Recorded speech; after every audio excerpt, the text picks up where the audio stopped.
Earlier today, I had someone knocking frantically on my door. That was so strange because I usually don't get people visit me in the mornings, especially before I go to the office. At first, I thought it was a mistake because I wasn't expecting anyone. But when the knock persisted, I had to go and check. And when I checked, behold, it was one of my friends who usually don't also visit me in the morning. When I opened the door, he came in with another person. And after exchanging pleasantries, he went straight to the point to say that he came to appreciate me. Appreciate me. At first, I was puzzled and confused because I can't remember doing anything to him or for him recently that would warrant this kind of early morning visit, coming with a friend and appreciating me for. I had to ask, and I said, for what? He said, for bailing him out. And I can't remember exactly what he meant. So he went further to explain.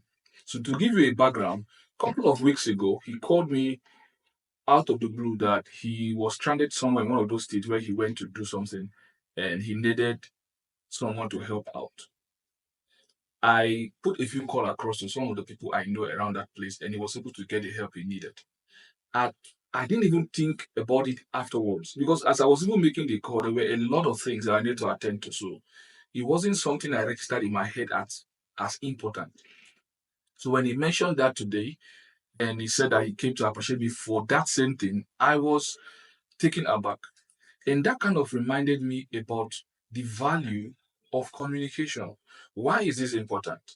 A lot of times, as communicators, most people focus on the act of speaking, not knowing that the value that the communication gives is determined by the people listening and their interpretation of those values.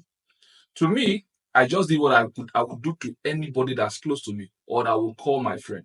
But to him, it meant more to the point that he had to come back weeks later to appreciate me with someone else. I'm saying this to someone that needs to hear this today that as you go about your day, doing what you need to do, remember what you do, what you say, how you say it, and even what you don't say is communicating something. So communication goes beyond just talking or saying something. It's the way you live. So be careful about the message you're giving to people because you don't know how they may be receiving it or how they'll be interpreting it. The best you can do is to put your own best foot forward.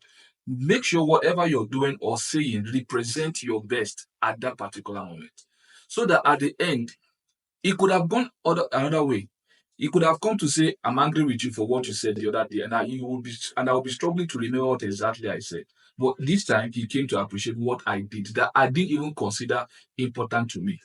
So that's how people are. And that's how people read meanings to different things.